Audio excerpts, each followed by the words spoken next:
Davis, and you're watching the Sons of UCF Live. Hello, Night Nation. I'm Trey Strelka. Welcome to the Sons of UCF Live. Joining me now, a guy whose commitment you just can't question. He's 100% committed. Adam, hello. It may be 110, Trace. I haven't checked the meter today. It may be 110, maybe 120. No interviews, please, though. We're looking for only people 100% committed to the Sons of UCF Live. Yeah, it could be 110. Respect my decision. I don't know yet. Khalid Davis, Pro Day. We're going to get into that in just a few moments. But spring practice number 7 held today. Open session for the media. If you're not following me on Twitter @SignPez, you're missing all of the great clips, all of the angles, the quarterback throws, the missed field goals. Not sure if I've lost Adam right at missed field goals, but follow me @SignPez, and you'll be able to keep up with all of the practice video that I shot today. I may go back and shoot some more and get that recorded. Adam, you're back. Hi, how are you? Did you hear what I said? I said that I posted a bunch of clips today from spring practice. So follow me on Twitter to keep up with all of that. You did. Yeah, those are interesting clips. I mean, I think you get a chance to break down quarterback play. My favorite was the running backs. I want to figure out, can we get somebody in a game to put their hand in the dirt, do a quick little 360, and then burst through the line? I want to see that actually happen in a game. I'm sure there's a reason for that drill, but I need to see that happen in real time. I love social media with all of the dissecting of the quarterback throws. What do you make of Mikey Keene's windup? That doesn't seem to have changed much since the. Well, I'm glad you asked, Trace, because I know you were out there and you found a couple of clips, and I want to break one down for you. I've been working on my telestrator skills. I don't know how good this is going to be, so let's try this live here. This is an exclusive video from Trace. Here we go. There's Mikey Keene right there in the center. You see that? There's the clap. Green. Good. Now so let me slow this down here, Trace. That's near the towel, I think, when it comes out of his hand. If I can get this thing right about. Hold on. See, that's near the towel when that thing came back. I don't know. I mean, it's a good throw. This guy's wide open though. He can't miss that throw. That guy was wide open, but it's elongated for sure. And I think, it's funny. We've had Nick Patty on, and Nick Patty said, "Look, throwing motion does not matter. In fact, it could mess people up." But I mean, that's near the towel when that thing comes out. A lot of chatter about it on social media, but that looks to be what we have from Mikey Keene in this quarterback battle. Coach Gus Malzahn saying, really, Mikey Keene and John Rice Plumlee, it looks like maybe the battle is there. Of course, high praise for Thomas Castellanos. I like what I see of him out at practice.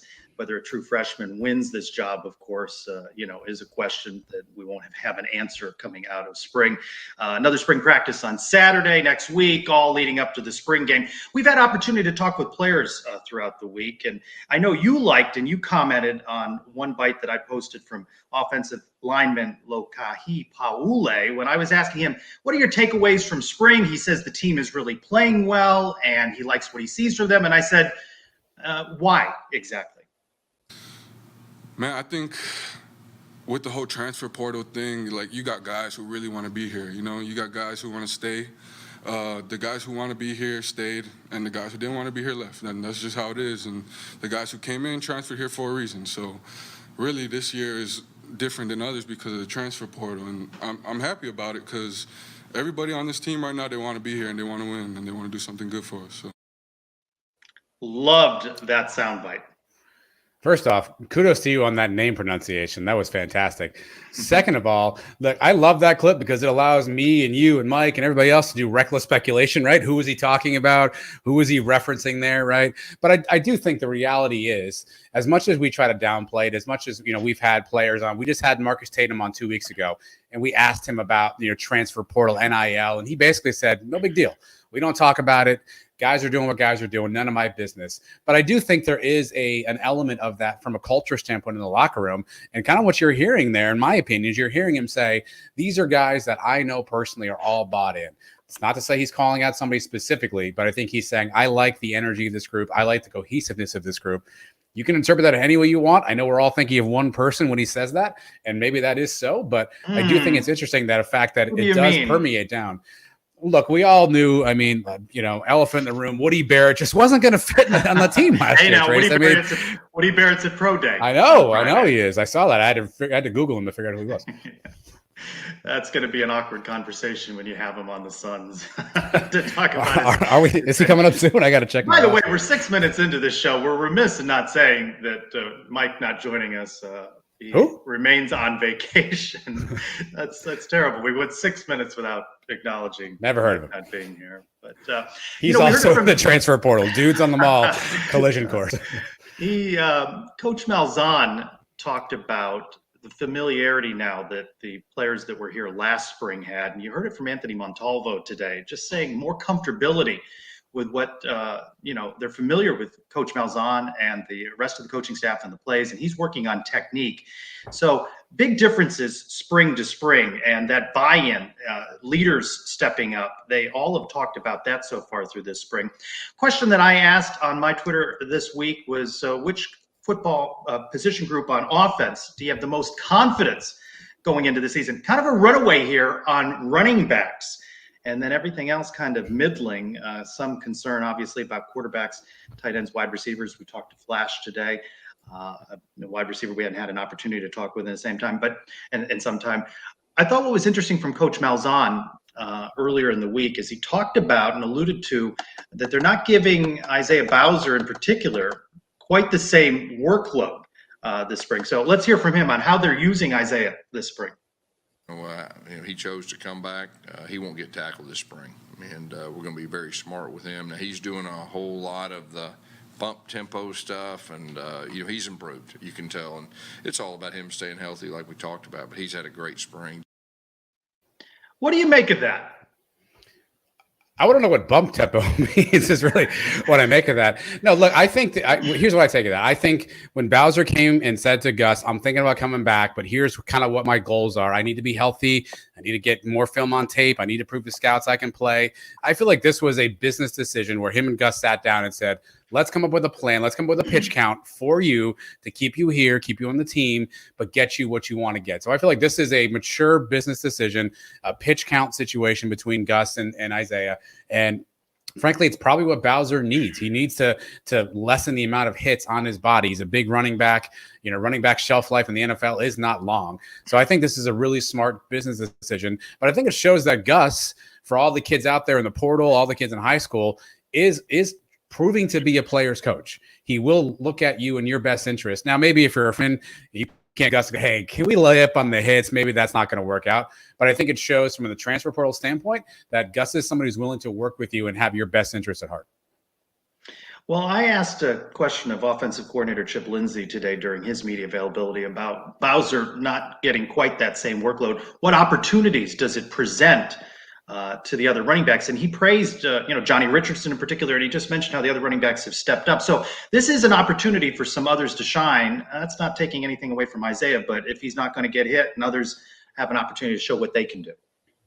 Look, we saw how much we needed running back depth last season. And so I think it's helpful to have more guys who are able to tote the rock, who are able to make tough plays. I've said it before on this show, on our pod. I'm curious who's going to be the true backup. Who's going to be that second running back? Is it going to be Johnny Richardson? Is it going to be Mark Anthony, who's a bigger body guy? Do we see the true freshman?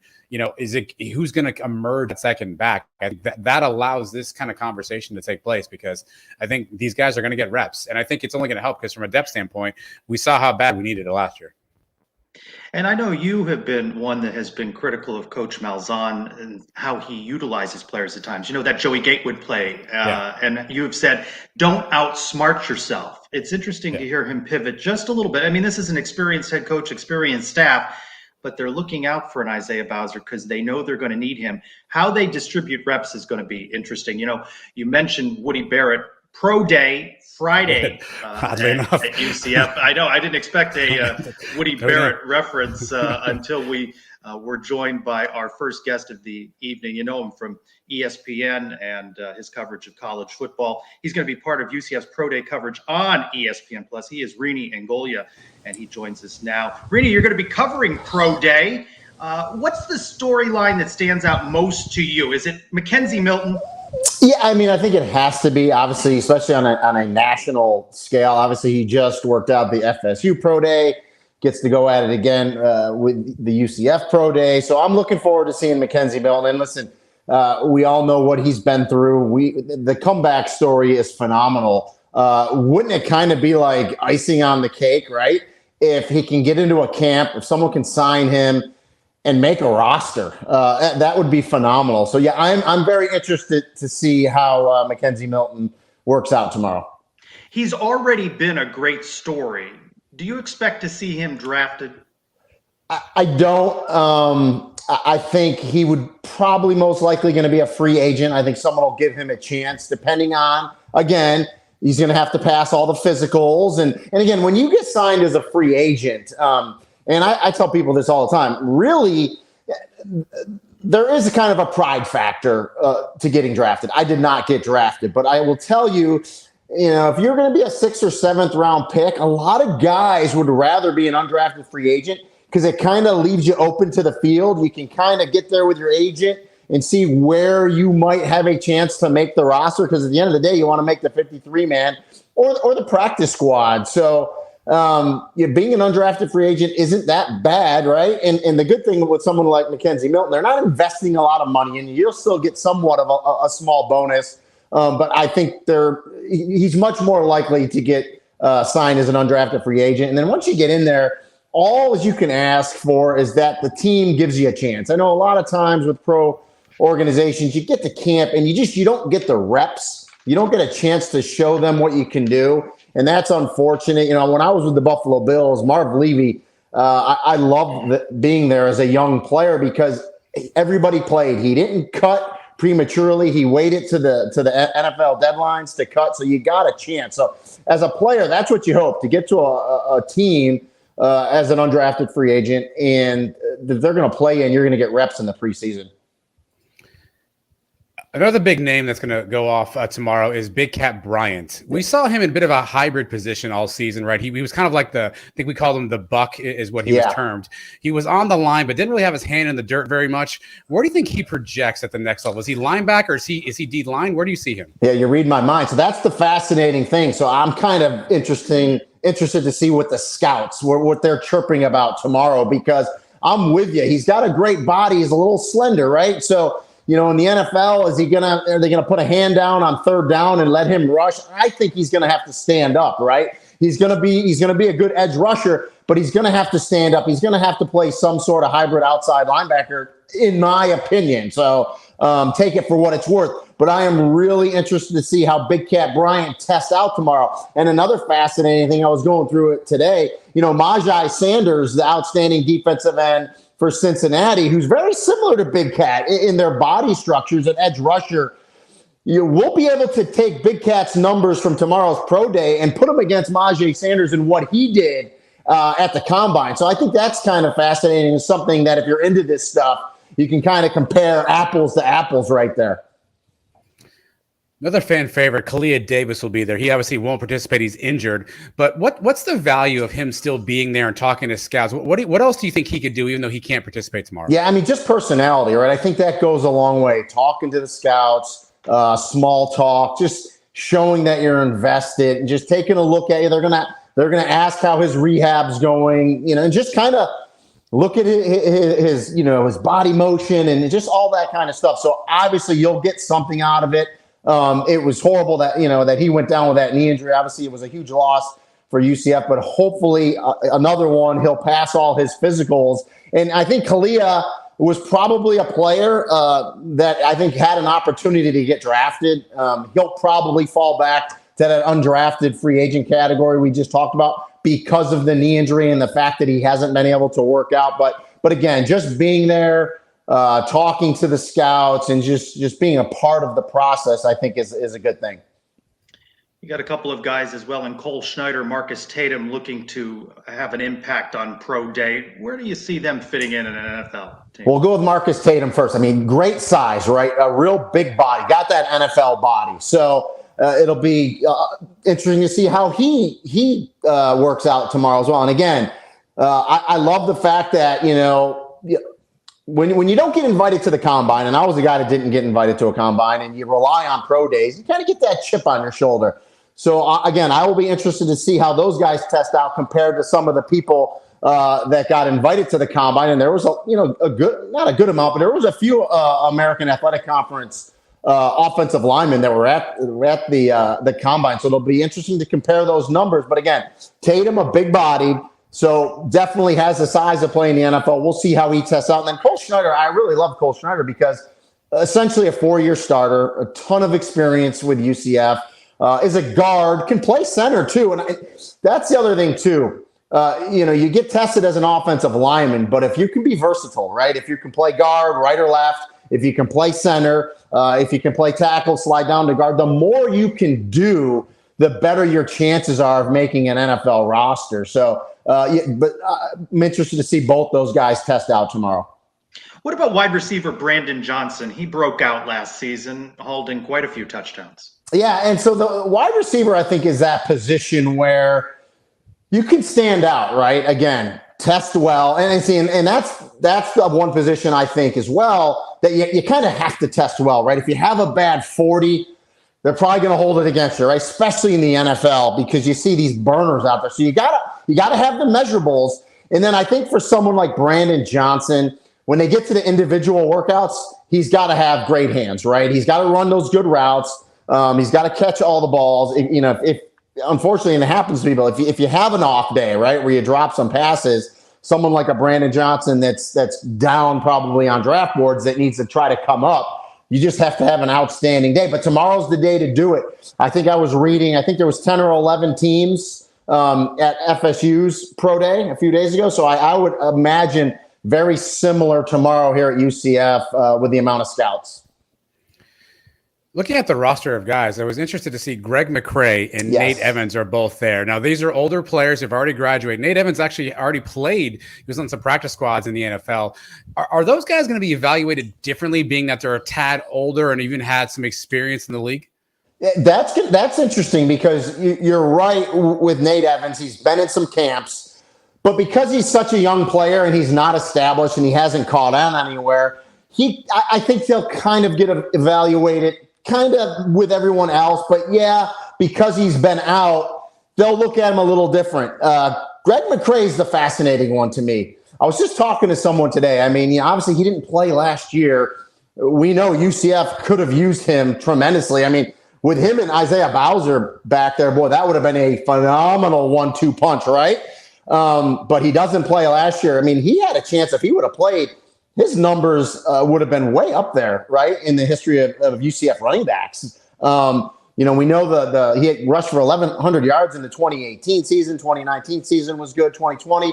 So he has really good tape. I was always impressed with his running style. So I think he has the ability to run the ball in the NFL and make a roster. Being out a year, I think the scouts are going to kind of be fascinated with him too. Is okay, did he keep himself in shape? How's he going to look? And again, I think he's another one where the individual workouts are going to be really important to him, running routes, catching the ball, and so forth. So the one thing, I guess, if you're Greg Mcrae and you're an agent representing Greg Mcrae, that you can say to the NFL is, listen, he's rested. He's got no wear and tear on his body, which, again, I was a former running back. That's an issue for running backs in the NFL. It is what it is. Running backs are kind of a dime a dozen. There's a lot of them now. You don't see, except for a few exceptions, big money being spent on running backs because they're just kind of move them in and out. And the life expectancy, you see guys 3-4 years. So you got to try to get it while you can. But so Greg Mcrae is another guy that I'm kind of fascinated with to see him work out tomorrow and how he does. All right, some people make fun of these, pro days, combines, but the underwear Olympics is what you hear. Is there a drill specifically that you look as a former player that you say that drill right there translates best to being an actual football player on the field? No, I don't. So as I said, I didn't get invited to the combine, and I think that hurt me personally back in the 90s. I had really good measurables. I had a good 40, I had a 38-inch vertical leap, great broad jump. But so I relied on pro days. And so when I played at the University of Massachusetts in 1995, when I graduated, we didn't even have a pro day.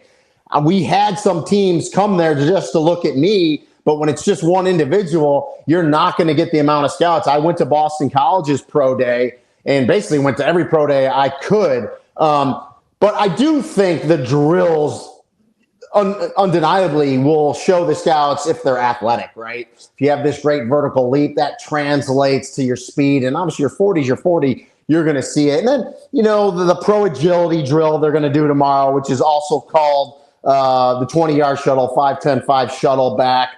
You see that one a lot. The L drill, which is also called the 3-cone drill, that's more of a 30-yard shuttle. Those ones are good because it kind of shows change of direction, agility, and balance. So really good for the big guys too. So does it translate to being a good football player, I think is what your question was.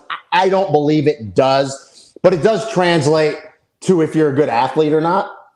Does that translate to if you're a good football player? Not necessarily. We know that. We see a lot of guys that were great athletes that can jump out of the gym and are lightning fast. But, you can run a 4.2 40 all you want. If you can't catch the ball, what good are you? So, but it's one of those things where, you like you said, kind of the underwear Olympics, people kind of chuckle at it, but it's like that necessary evil. You have to do it now. And the good thing for these guys, and I said, hopefully they'll all have a little chip on their shoulder because you didn't get the big invite to the combine, is you can kind of compare yourself to those numbers, which I think is good. And, I was looking at some of the American conference guys that were in at the combine. And obviously the one guy that stood out right away is Kelvin Austin. The just dynamic wide receiver for Memphis. He went, I'm looking at his numbers. He had the pro agility drill, 4.07, fastest of all the wide receivers at the combine. The L drill, the 3-cone, 6.65, fastest of all the wide receivers at the combine. And then he went, where's my numbers here? He went 4.32 in the 40, which I think was the third fastest time in the combine. So, you have some numbers to look at, apples to apples, guys in your own conference. Rini, you translate on ESPN for your college football coverage. Of course, we're going to hear from you during Pro Day on ESPN+, but you're also entered the podcast space. Tell us a little bit about this. I think you found a unique angle combining your background here. Well, I think you guys should tell me about it. Listen, it's tough, and you guys know that. So, a couple of people have been in my ear for the last couple of years, said you got to get in the podcast business. And obviously, and you guys know how tough it is because there's just so much out there and there's so much quality out there, right? So people have, their pick of whatever they want to listen to. So, being that I spent over 20 years in law enforcement and obviously my football background and now my background at ESPN, we decided to kind of do a crime in sports. So, and we're kind of finding our way with it, so we did a podcast on the Aaron Hernandez case, which is, kind of old news. Everybody knows, but I have a relationship with the great Dan Wetzel from Yahoo, and he's a UMass grad. So I got Dan to come on as my special guest, and Dan gave me the best advice. And of course, Dan does a podcast for Yahoo, and he said, listen, just start doing them, right? Do a bunch of them. And you'll find your niche, right? You'll find what works, what people like to listen to. So we call it crime in sports. It doesn't necessarily mean the athlete committed the crime. Unfortunately, in today's age, we do have a lot of that.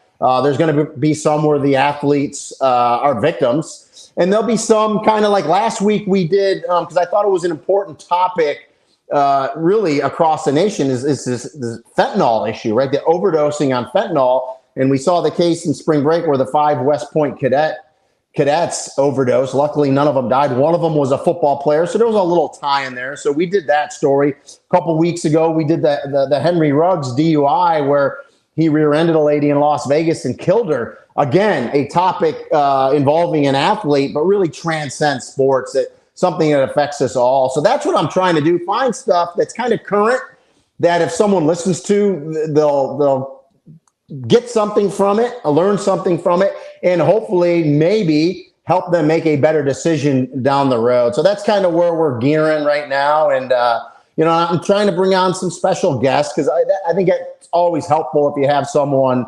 that can bring something to the table. And I can tell you in a couple of weeks, we already have it in the works. And this is a huge topic, again, in sports, but more so in society, is domestic violence. So we're going to do one, domestic violence in sports. We saw last year, I think it was a year ago, but with COVID, my time's a little off. We saw the Zach Stacy, the former running back, went viral where he had beaten his girlfriend up, and it was on video in the apartment. And so we're gonna do something with domestic violence in a couple weeks, and just try to get that out there a little bit more. Of course, available where you can download your podcast. Rini, we appreciate you hopping on with us tonight. Give us a little pro day preview, and we'll see you out there at UCF on Friday. Sounds good. And I got the Pitt spring game in a week too. So spring games are coming along too. So time to knock the cobwebs off and get ready. The fall will be here before we know it. All right, Rini. Thank you so much. See you guys.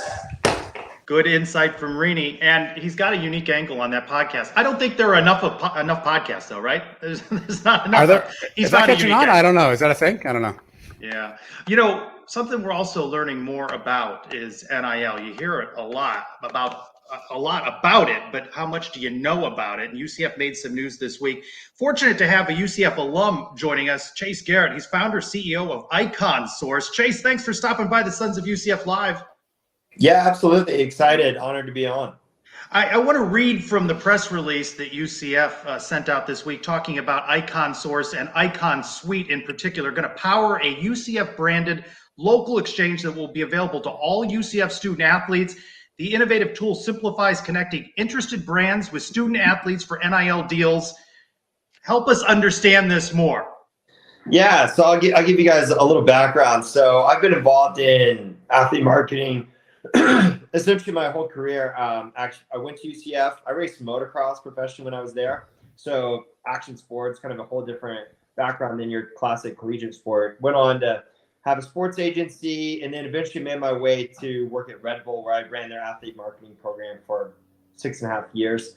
At that time, I signed, over 100 athletes, from football, basketball, baseball athletes like Reggie Bush to Chris Bryant in baseball to Victoria Azarenka in tennis, and a super wide range of athletes, and just was always amazed at the brand and company that Red Bull was able to build from leveraging athletes and the authenticity of the stories that they brought to the brand and the product. And so I wanted to create a platform to allow more brands to be able to connect with more athletes, to be able to leverage the benefits that they can provide. And so I just saw the ecosystem had not evolved around athletes, and it was so challenging, so intimidating for new brands, specifically brands that don't build out large sports marketing teams, to know, where do I begin the process? How do I actually engage? Who do I talk to?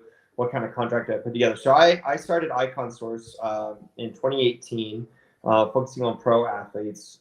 We had kind of the biggest names of pro sports join the platform. We did deals with a wide range of brands. It was super exciting. And then in 2020, obviously that was a challenging time for our startup business, but we saw the future around college sports and the conversation around name, image, and likeness progressing quickly. So we said, why don't we just adjust our technology and platform to provide the same guardrails for student athletes and the millions of local businesses all around the country to be able to connect real time, on demand, have efficient conversations that can be turned into legal contracts and executed properly. And then we implemented the ability for those contracts to be sent to compliance, to make sure that those contracts would protect their eligibility. We facilitated payment. So we really felt that this was going to be a catalyst for brands to adopt the platform to work with more athletes, which was really exciting. So we did the first ever college deal with the Cavender twins at Boost Mobile on July 1st. We did some deals with Three Kings Grooming, which is an all-black owned hair care product company,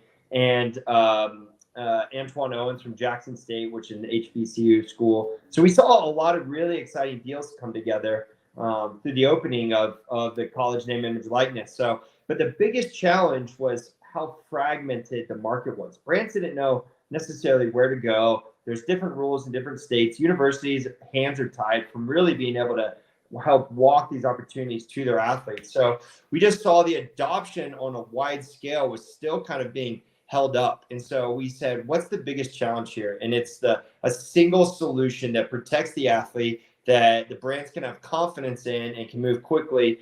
So that's where we launched Icon Suite. We still feel that it's very important that we stay hands off the university. So we don't engage in an official contract with the school. We don't get paid by the university, but we want to be able to provide a really great solution that's branded, that's just their athletes. So we went to UCF, my alma mater, and said, hey, would you guys like to adopt this system? And they were fired up. Terry's always trying to find new innovative ways to put UCF ahead of the rest of the competition, and that really connects well with our brand ethos. And so it's a super exciting time. All right, I think I follow it better. Adam, what about you? Yeah, I was going to ask, how did the partnership with UCF come about? Are you selective with schools, or was it simply it's your alma mater and you wanted to maybe give back to the school you went to? Yeah, it was actually kind of funny. So one of the ladies on our sales team, Kit Taylor, played soccer at UCF back in, I think it was like 1993. They had an awesome team, and she stayed in touch with a number of different faculty members. And so Coach Z, who's I believe he's the WDAD there, they just stayed in contact. And so she hit him up to let him know this plan that we've built and this solution. And then conversations began to progress quickly. And Terry said, this is an awesome application. These guys are the leaders in the space. And then, kind of just rocked and rolled pretty quick. So how does it work? So I'm a business, right? I host a podcast, and maybe I want to ink a deal with an athlete. What do I do as a business, and what do I do as an athlete to kind of get us linked together? Yeah. So you would go into the UCF portal. You could also go into Icon Source. We have a mobile app and a web-based platform. But the UCF portal right now is being hosted on UCF's website. You would sign up as a brand, and our sales team can help you facilitate that process where you can build your account. Really simple and easy. Just kind of walk through what kind of plan you want to be on. And then you can find the athletes based off sport, gender, likes, interests, a number of different filters, and actually build a campaign. So you can say, I want an athlete to join my podcast, or I want an athlete to do an appearance. And you can lay out where our platform asks you a series of questions. How long do you want to promote the athlete's name ahead of time? How long do you want to use that content afterwards? Is there a social media component? Do you want to approve the athlete's content? And so we can really take an idea and formulate it into a real athlete contract. And so then that athlete receives it. Athletes sign up. They have a mobile app where they can get these inbound deals and say, this is exciting. This compensation either works or doesn't work. And they can give you real-time feedback through our messaging application and then sign the deal. So then they can literally be on the phone in between practice and sign a contract. And then the payment is facilitated by us. We pull that from the brand, send it directly to the athlete. That way that athlete can do 25 deals and get one tax document at the end of the year. It's a lot easier and more organized for them to deal with. And we charge the brand. So the student athlete gets no fees. With the opening of NIL, there's been a lot of people with very little experience starting up businesses, entering this space. And it's kind of a shame because a lot of them are taking advantage of athletes. I can't even begin to explain how many law offices have spun into sports marketing groups that have never done deals. And it's just a little frightening because you got 18-year-olds that are just kind of trying to trust the systems around them. And so, we've got a tremendous amount of background of doing deals at a high level to local independent mom and pops. And we really wanted to just empower both sides to be able to do that at scale. For a brand or a business, is there a minimum buy-in that you're looking for? So we charge a monthly subscription fee. So there's a range from what makes the most sense. If a brand's wanting to spend a significant dollar amount to work with athletes, they can pay a higher subscription fee and get rid of any transaction fee. And then if it's a smaller brand, they can pay a very low startup fee. I believe it's $300, and they have access to the platform for a year. And then they have a transaction fee attached to that. But there's never a fee to the student athlete, and obviously we're not paid by the university. So we just think that it's important to stay away from the conflicts of pay to play, Title IX, all the other challenges of when this university starts getting involved. We just think that muddies the water a lot. So what has been the reaction amongst UCF student athletes this week? I know the announcement just a couple of days old, but what are you hearing? It's been exciting. We've seen a tremendous amount of athletes sign up. We went to UCF. I spoke to the coaches, and nothing's mandated, but I said, you should have every athlete sign up. There's opportunities for every single student athlete, whether it's discounts on products or deals. They range depending on the ability for that athlete to create impact. But it's our commitment to try to find an opportunity for every single athlete to benefit. So we've seen athletes signing up, talking about it. Renee Jones, a UCF athlete, she's gotten a tremendous amount of deals through our platform, just through Icon Source since the launch of this whole process, which has been really exciting. So. Sounds like you're off to a great start. We appreciate you taking a few moments to explain it to us and our audience. Always good to have a few fellow alum join us to talk about great accomplishments. Chase Garrett, founder, CEO of Icon Source. You're going to be hearing a lot more about him. Thanks for stopping by the Sons of UCF Live. Thanks so much for having me on. Appreciate it. Thank you, Chase. Charge on. All right, Adam, you got it? You got it? You understand it? You ready to ante right in? now. Are you in the portal? We got to get a Sons of UCF official athlete. So I'm signing up right now. I do think it's interesting. Which athlete might you go for there? Woody Barrett. No, Woody. I don't think Woody's eligible anymore. Joey Gatewood. Joey Gatewood. Oh goodness, Joey may review the tapes of things that you guys have talked about. As we go around the kingdom real quick, softball, 20th ranked Knights, 18-game winning streak snapped at number 7 Florida. Gators 10, Knights 3. They'll be back at it. They take Friday, Saturday off, and then Sunday, 5th ranked Virginia Tech doubleheader. Monday with them as well. Gianna Mancha will no doubt get some play this weekend. She is the AAC Pitcher of the Week, back-to-back weeks. Also, baseball, finally, on a winning streak, 2 games. Let's talk about it with Stephen Bronca. You hear him on ESPN Plus broadcast. We're glad to have him back this week. Stephen, good to see you again. It's good to be back, guys. I appreciate you having me. All right, 24 runs, back-to-back wins, 15-10. Conference play begins on Friday night. How would you grade the Knights through 25 games? What would be your letter grade? A B. I'd give them a B minus. Let's do that. I don't want to give them a C grade just yet. There's a lot of room for improvement, but there's a lot of really positive aspects that we've seen already throughout the year. Are you encouraged by the runs that were scored, or do you look at it as maybe they faced some weak pitching there? I think midweek games sometimes, or Sunday games, you can start to run up the score a little bit. You're seeing the back end of guys' bullpens. Their number 3 starter at the best. I think it's showing what they can do, and when they finally put it together, the type of offense that they can be. And I think they're working toward that. I hope they use it as confidence and a confidence builder to carry on in the conference coming up. But it is encouraging because no matter how bad the pitching is, you still have to execute, right? And so they've executed. They've done a great job the last couple games, and hopefully they carry it on. You've told us before that when conference play starts, it's like a whole new season for these guys, right? So what do you want to see this team do as they get in the conference play? Are there 1 or 2 things that you want to see, kind of change or really kind of improve on as you kind of embark on this conference season? Yeah, the offense has to come together. They have to put it all together. They can't have Alex Freeland getting 3 hits here and then one other guy in the lineup getting 1 or 2 hits and everyone else is blanked. They need to have, hey, we got 3-4 hits in a row happening here. They're stringing some things together, getting runners on, moving them over, getting them in, doing those type of things that they've done the last couple of games. They have to do that on a more consistent basis. And so they just need to be able to put that together.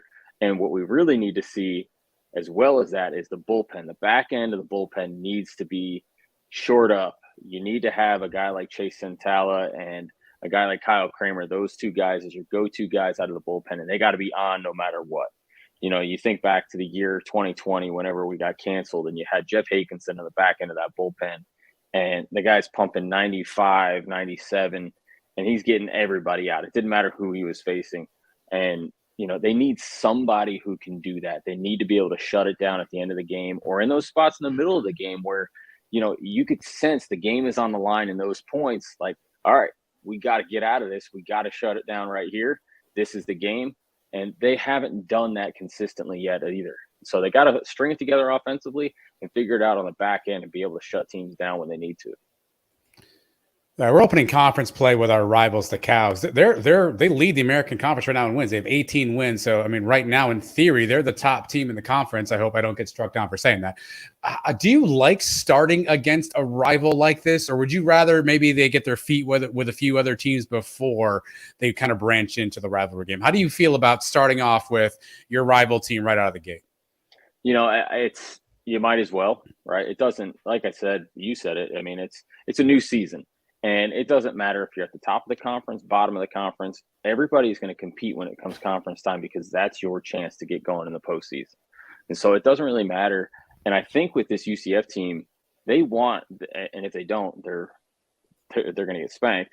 They should want a piece of this Bulls team after what happened last year.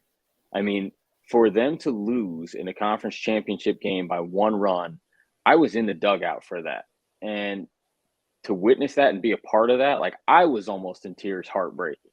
And so if they don't feel that, because they have enough returners to know how important this is and how that felt, I got a hard time believing they're not going to come out with their hair on fire with guys like Alex Freeland, who I know was in tears because he was in my arms, Jeffrey Pena, who was in tears after that, Ben McCabe, David Litchfield, all these guys who knew exactly how that felt. If they don't show up, I'm not sure if we will see them show up. You don't want to make excuses, but let's be honest. Connor Stain loses a couple of starts with back spasms. Hunter Pattison remains out. You need these guys. You're taxing everybody else when you don't have them in. How do you see the pitching coming together? And what have you seen from William Saxton that you've liked?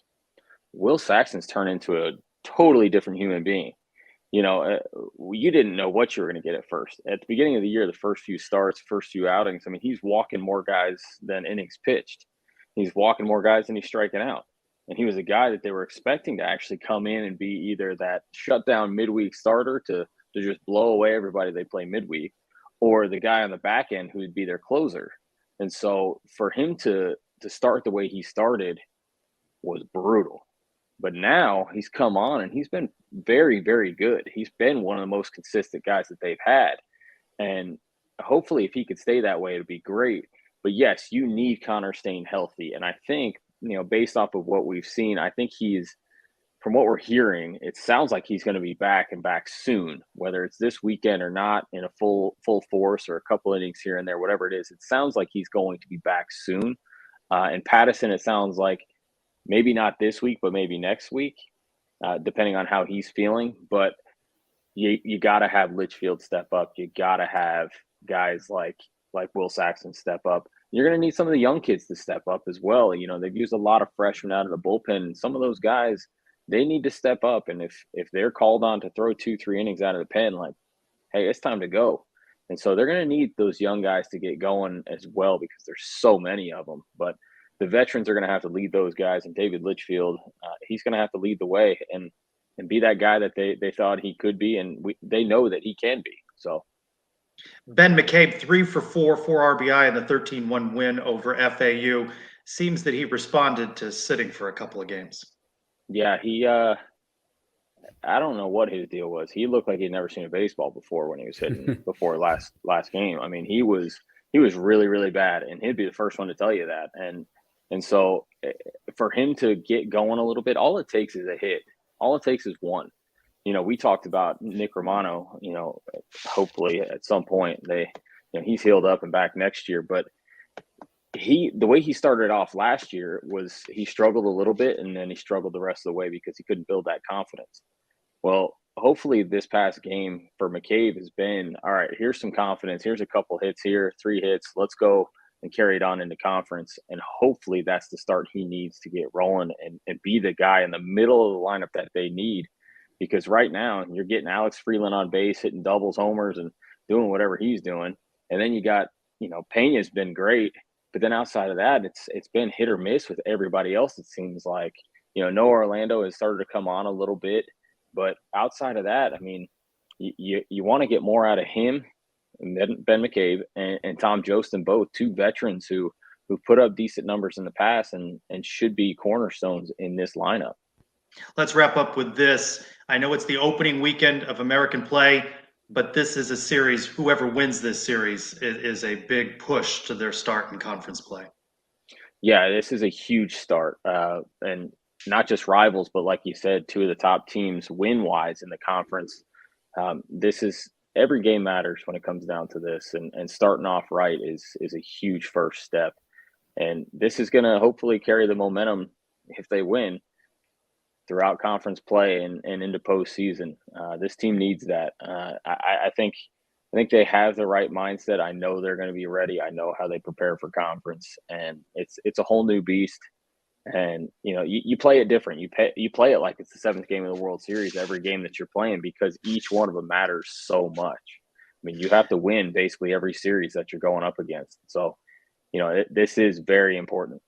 Win series. Stephen Bronco, we're glad you're back with us on the Sons of UCF Live. We'll be listening to you on ESPN Plus, of course, in the weekend series.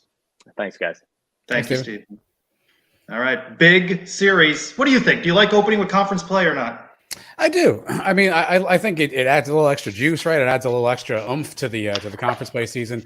Obviously, we know the Cows are the best team, so I think Steven said it best. This is a good benchmark series, right? We kind of see where we are right out of the gate. If for some reason we drop 1 or 2 of these games, you still have some time to make that up and kind of room for improvement. But anytime we can stomp the Bulls, I'm in. So we might as well do it early. Do it early, do it often. Why not? Got a big lead in the war on I-4 after softball swept them in Tampa over the past weekend. So let's see baseball do it as well. Let's open up the mailbag. This thing has gone international now. I mean, are you ready for this, Trace? Are you ready for this question? Let's just start right off the top. All right. With our international correspondent. Here we go. Hey guys, UCF Mike here, coming to you from Venice, the Fort Lauderdale of Italy. And my question to you guys this week, with the slap heard around the world by Will Smith and Chris Rock, I want to know who of the UCF podcasters you would like to slap in the face. All right? Hey guys, I may never come back to America. It's gorgeous over here. Maybe I'll see you next week. Start done.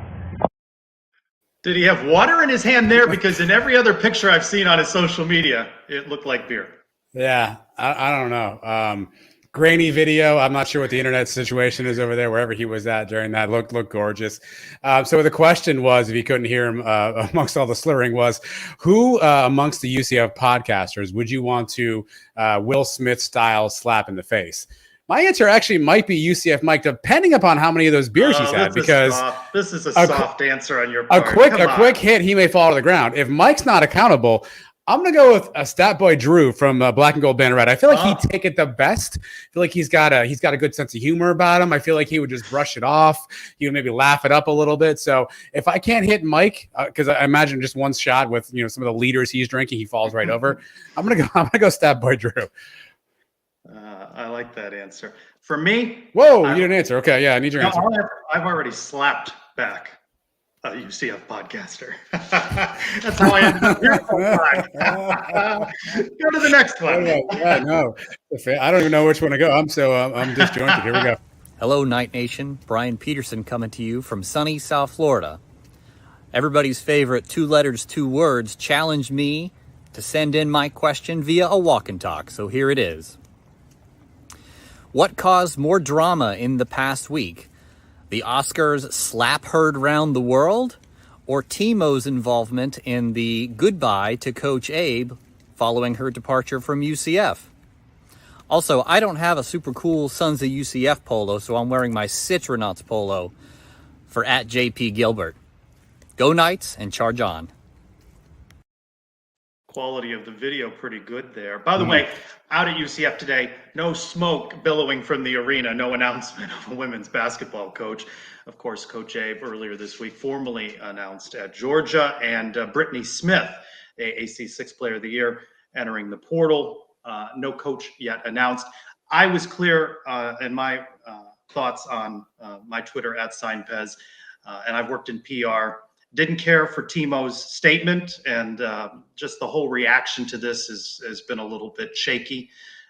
UCF offering seemingly an astronomical amount of money compared to their budget just a couple of days after claiming poverty and needing more from the fan base. I don't know how they were ever going to get the return on investment from such a big offer, if it in fact was a sincere offer. Coach Abe thought otherwise and is at Georgia. So I don't think it's been the best of weeks for Terry Mohajir, to be honest with you. First of all, I feel like Brian Peterson's voice and his cadence sounds like he's calling to tell me that my car warranty is expired and he wants me to re-up it. Much love to you, Brian. Brian's tremendous support. Yeah, tremendous on that. Look, I think the statement is all well and good if Terry Mohajir does not add in there any sort of a measurement tool. right? He said 100%. If he just said, looking forward to the next coach who's going to take UCF to great heights, none of this takes place. He threw the measurement number in there. He obviously did so for a specific reason, whatever that is, we can only speculate on. But that's the thing really this whole conversation is about. If he doesn't say 100% and just says, I want a coach who's going to take UCF to the next level and I can't wait to get that next leader in here, this isn't a conversation topic. I assume that he, out of spite, out of just bitter moments, probably made a qualifier he probably didn't want to make. He tried to kind of walk that back with his retweet of that. I imagine he recognizes that probably came off different than he thought, and probably got caught up in his emotions. And it doesn't appear to be a good look. But I also understand that in the moment he's a little bit salty, right? And he's losing a great coach. He obviously tried to fight to keep her. So I can respect the saltiness a little bit, but it definitely does come off in poor taste. He left out 4 words. Thank you, Coach Abe. All he had to say. All right. Brian mentioned Robert. We got one more. Yeah, we got one more. Robert. I don't know who's in a better location, Robert or Mike. Here's Robert's submission. Hey, Night Nation, 2 letters, 2 words here with a question. I'm here at the Texas Pinball Festival, which reminds me, we always worry in pinball about the high score. So the question is, in 2022, who's going to score the most points for the Knights, except for the kicker? Thanks. He's talking football. Because he said between men's and women's basketball, there's nobody left. But football, that's a good one. Isaiah Bowser. Yeah, Bowser's my guess too. I think he's obviously going to get goal line vulture style carries. He's going to be the sort of the lead back. So Bowser's probably the right option, unless one of the quarterbacks just really goes ham and throws 20, 25 touchdown passes, which obviously could usurp that. But I don't know that we have that kind of offense. So I will go Bowser. Also not aware there's a pinball festival. So you learn something every day. He also asked, what are the rules for walk and talks? I think it just involves walking. But I love that he contributes every week. And talking. Well, talking too. Yes. We got another one, but let's hold on to it till next week. Austin, we got yours, buddy. You're coming up next week. Good question, by the way. Trace was not prepared to answer your question, Austin. I told him your question, and he went, oh. And so he needs a good 7 days to ruminate on that. Mike needs at least 7 liters. So we'll get back to you next week on that one, Austin. JP Gilbert, which UCF football coach, past and present, has the best chin to take a slap? Who has the worst? Worst has got to be Josh Heupel. Why is everyone going Heupel? I don't understand Heupel. So I think best, Kruzek obviously is probably your natural thought, right? Big guy. Scott Frost had that football background. Give me Gene McDowell. He's a tough old son of a gun. I mean, he saw UCF through the rough days of the program. I feel like Gene McDowell probably actually took a slap to the face at one point trying to sell UCF to somebody. So give me Gene McDowell as the one most likely to take that hit to the face. Don Jonas, too. I wouldn't want to contend with him. At Lonely Bee UCF, which former cow would you like to see take Chris Rock's place? Matt Grothy. Can't Runaway stand winner. Yeah. that guy. He's on the medal stand for sure. I knew you'd say that too. He's a jerk now. Easy, Trey. Family show. Yeah. I knew you'd say that. So 2 other submissions for you. I have Quentin Flowers and Carlos McCants. Yeah. At Statboy Drew, previously mentioned. Sorry about slapping you, buddy. Who slaps the hardest? Adam, Mike, or Trey? It's a great. I don't know that I've ever slapped anybody. That you're going to admit to here. Yeah, I don't. We've told the story in the show. Mike and I did get in a fight one time. It was more pushing, some fisticuffs thrown. No real facial contact. That didn't sound good. I take that back. I don't know that I've ever slapped. I'm gonna go with you, Trace, because you admitted to being somebody who's slapped down a few people in your day. I'm gonna go with Trace. I'm not going to go into it here, but I had an altercation with my roommate in college, and I won that when he flew through the screen door. So you're going to have to go through it here now. No, we're going to move. Okay, we're moving on. All right, we're moving on. Your show. All right, fair enough. At DIKAIA Knight, who has contributed in the past, confused by Timo's statement saying with that losing Coach Abe in the first place, lack of any actual movement on facilities, facilities improvements left out of Timo's plan recently in terms of basketball. Should we be concerned with athletics direction? I think it's too early to say that. I think the people who said it was too early to give him a grade, I just don't think he had a good week. So I'm not concerned about the direction of athletics. I just don't think he had a good week. This all depends on your lens. If you want to see red flags, you'll see red flags, right? You can see people leaving for other jobs. You can see fundraising not being where it's supposed to be at. If you want to see red flags with Timo, they are there. You can see them. It's probably there with a lot of us if you really think about it. But if you want to see them, they're there. I will say this, though. He's got a lot of important decisions coming up as we enter the Big 12. There's going to be a lot of key things that have to be decided, and he's going to have to make some really big decisions that are going to have some ramifications for years to come at UCF. It'll be really interesting to see how he makes those decisions because of any AD we've had, probably of any coach, he's going to have a really important role in the future of UCF athletics. He's got a big task on his head. Heavy is the head that wears the crown. So it'll be really interesting to kind of track his progress as we get through there. At Mary Ashbaugh 6, and a shout out to George. She's asking if Diamond Battles will follow Coach Abe. I'll tell you, it makes all of us nervous. You know, she's got 1 year remaining with women's basketball. The longer this goes without a coach being named, a coach that could perhaps talk her out of such a move, it does seem that she might follow Coach Abe to Athens. Well, particularly because the entire staff went with Coach Abe, right? So if there was a holdover here that's maybe in the mix for the interim job or the job right now, that was interesting. We didn't name an interim coach. I know obviously the season's kind of quote unquote over, but there isn't an interim in place to at least, I mean, you think about, when Frost left and did this, Troy Walter stayed behind and at least, kept the ship afloat. However much that he did that for a little bit of time. No interim coach. So there's nobody to talk to. There's nobody to go say, hey, I'm thinking about leaving. Hey, what's the future look like? So to your point, the longer the calendar moves on, the more this is in question. And man, this is just what it is in college sports, but this just is a kick in the shins, right? Because it was such a fun team to watch. And then you see it kind of dismantle all in a one fell swoop. And it's unfortunate.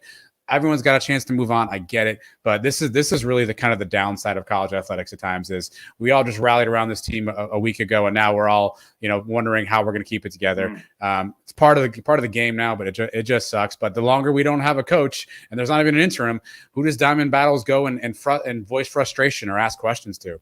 So I think you've got to be concerned as long as that goes on. Perhaps the worst question ever submitted in this section at B_Brando.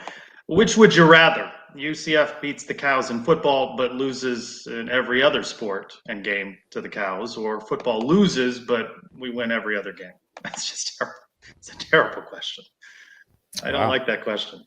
Why are you getting mad at Brando? To me, it's easy. It's you win football because we win have football got and lose every other game in every other sport. Absolutely. We've got football locked down. We own them in football. When you've got your foot on somebody's throat, you keep stepping on it. I would rather win every football game and keep that superiority. Obviously, we know football sort of drives a lot of the engine. The other sports we can lose from time to time. We've lost to them in men's basketball. We've lost to them in baseball. We've lost to them in softball. Every game, though? Yeah, but you know what? You win that one football game. You have bragging rights for a long time. They're already down. Let's keep them down. I say football. Don't like the question. At Alex Bitter 11, which away game city outside the state of Florida, big party going on though at the FAU game for the Suns, would be the most fun to travel?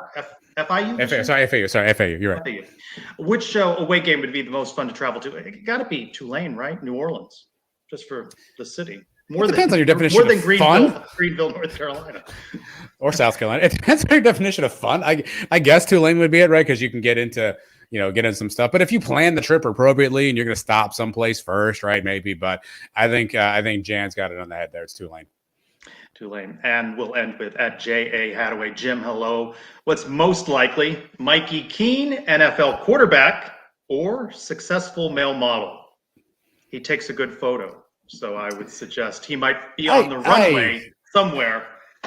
Promoting. I hate this question because to answer it, you're ready to talk. This is the one I don't like. Bring Brando's question back. This is the because I hate this because if I say the male model, what I'm really saying is I don't think he can play football, right? But Mikey's he's a well put together kid. He's easy on the eyes. I'm sure he's not having any problems on Friday nights around campus.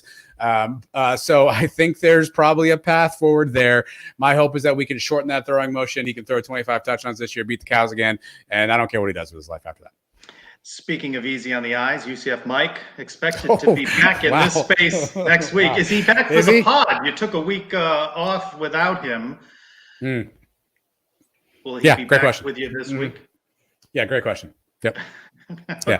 Efforting, I think Mike, we'll see how the jet lag situation is working out for Mike. If anything, maybe a later release on the pod this particular week. So, just if you're subscribed to us, it's not a problem for you because it's going to show up in your feed anyway. Monday, Tuesday, Wednesday. Don't even worry about it. Just click and you're good. Here, free plug. Go to YouTube. Yeah, YouTube. Go to the YouTube channel. Get in the Yeti. If you haven't already, I think you missed the deadline. The 5K race. Again, we're going to give one of those little things behind me here to the winner in our Sons of UCF group for the best time. So get out there, get your run in, and you may win a nice mug courtesy of the Sons of UCF. But maybe pod this week, maybe not. Maybe Mike, maybe not. That's how we roll around here. But what we know, Adam, is that you are 100% committed. Not 93%. Not 91%. I started off 100. I started off 100. I mean, I'm like 96 after the show. I mean, it's tiring. A lot of guests. I mean, all these notes I didn't use. I'm at 96 right now. I'll get back to you. By the way, when you get your Sons of UCF Yeti and you register at the Yeti website, they send you a pack of stickers in the mail. I got my pack today. I haven't affixed them to the mug yet. But... Yeah. And why is Jan calling me out? I saw Jan. Question. Trace. Jan. Why is Jan calling me out? Because I'm not questioning Adam's commitment. I don't know. Yeah, any number of things. You've been on fire the last like 7.5 minutes. I still. All right, just answer me this question. You know what, Adam? You have to do a weekly podcast in order to qualify for that question. I just have 2 questions for you. Yes. Is the roommate? Is he okay? That was a long time ago, and okay. It was tense. And when's the last time you've spoken to this person? We lived together another 8 months. We never spoke after the incident. We never had another conversation and lived together with another roommate. Okay. Yeah. Do we need to get Rini and Golia back on for the true crime aspect of this? It will be on his show. Fair enough. He said special guest coming up soon. I'll tune in for sure. I'm glad it was a first floor apartment when he went through the screen. It would have been a problem if it had been a higher floor. Was it your intention to do that, or is that just how it ended up? No, it was not my intention. I'm not a violent sort. We had Rini. You'll hear from Rini on Pro Day on ESPN Plus. We had Chase, a UCF alum, in this space with NIL, and of course Steven. Big weekend series if the weather cooperates. Potential storms. Certainly Friday and Saturday. Let's see if they can get all 3 games in. Mike, we missed you. Glad to see you on the video tape. And Adam, it has been enjoyable. Let's do this again next week. Maybe. I'm like 92% now. Oh, your percentage now is going down. I lost some steam. Yeah, you'll be all right. Everyone just, be well. All right, let's turn things over to the Twitter Space guys, Austin and the gang. They're getting ready to do a conversation about UCF. We appreciate them scheduling right after the Sons of UCF Live. Everybody, continue to have a good rest of your week. For Adam, I'm Trace. Go Knights, everyone. Charge on. Where's the button to get this?